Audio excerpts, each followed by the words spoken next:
Video captured a woman frantically knocking on this house's front door.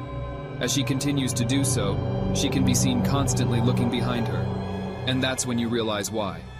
A man walks up to the woman and proceeds to grab her firmly, telling her to get into the car. All the while, the woman can be heard pleading for him to stop.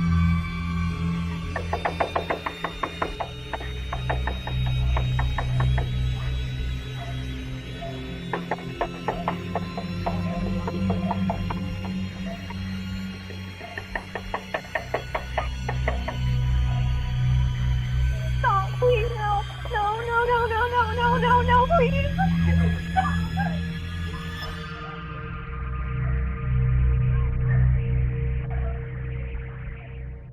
The man in the video was later identified to be 20-year-old Viktor Kucinich, and he would ultimately be charged with third-degree felony kidnapping.